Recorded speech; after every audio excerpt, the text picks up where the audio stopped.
मैं हूं आपके साथ प्रगति और आप देख रहे हैं टोटल टीवी। खबरों की शुरुआत करेंगे जहां हरियाणा के सरकारी विभागों के 590 करोड़ रुपए के गबन और घोटाले में विजिलेंस की एसआईटी की जांच में कई नए खुलासे सामने आए। दरअसल ये भी आशंका जताई जा रही है कि घोटाले का दूसरा मास्टरमाइंड विक्रम वधवा विदेश भाग गया है और उसके खिलाफ एसआईटी के लुकआउट सर्कुलर के बाद भी वो विदेश कैसे भाग गया। इस बीच इस घोटाले में पहले से 4 गिरफ्तारियों के बाद अब एसआईटी ने एक महिला समेत 2 और बैंक कर्मचारियों को हिरासत में लिया है।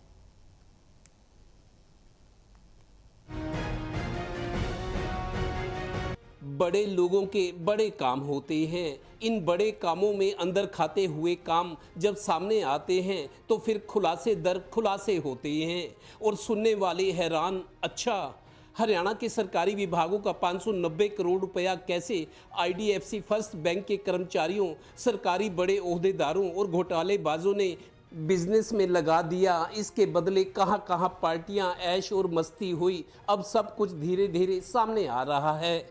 इस गबन और घोटाले का दूसरा मास्टरमाइंड विक्रम वधवा एलओसी यानी लुकआउट सर्कुलर जारी होने के बाद भी हाथ नहीं आया। आशंका है कि वो विदेश भाग गया है। हैरानी ये कि विजिलेंस की एसआईटी ने लुकआउट सर्कुलर शुरू के दिनों में ही जारी कर दिया था, फिर वो विदेश कैसे भाग गया। इस बैंक घोटाले में 10 दिन बाद भी नए नए खुलासे हो रहे हैं। इसके लिए निश्चित तौर से माननीय मुख्यमंत्री फ्लोर हाउस इस बात को मान्य है। वाकई में पैसा ये ट्रांसफ़र हुआ था, उसके अंदर कर्मचारियों की इन्वॉल्वमेंट थी और वो इंक्वायरी चल रही है। तो सख्ती, क्योंकि सबसे पहला तो पैसे को स्कोर करना था, तो सारा पैसा वापसी हमारे पास आ गया है, विद इंटरेस्ट आ गया।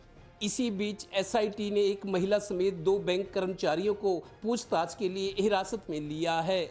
गौरतलब है कि एसआईटी की जांच में खुलासा ये भी हुआ है कि बैंक मैनेजर विभव के अलावा दूसरा मास्टरमाइंड विक्रम वधवा के पास 100 करोड़ रुपए की प्रॉपर्टी है।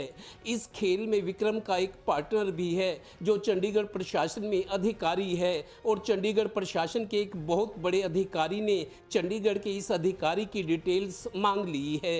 इन दोनों पार्टनर का मोहाली में एक फार्म हाउस भी है। विक्रम वधवा के बारे में पता चला है कि वो मोहाली के होमलैंड के टेरेस पर पार्टियां आयोजित करता था, जिसमें ये पार्टनर और हरियाणा के कुछ आईएएस अफसर भी होते थे।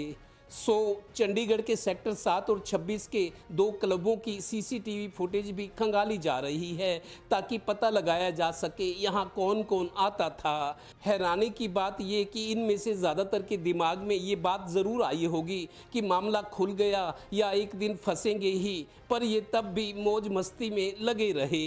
ऐसे ही होता है। अब बचने या पाक साफ होकर निकलने की स्कीमें बन रही होंगी, क्योंकि बड़े लोग बड़े काम। सहयोगी श्रीनिवास के साथ Devendra Kathoria, total news, Panipat bureau.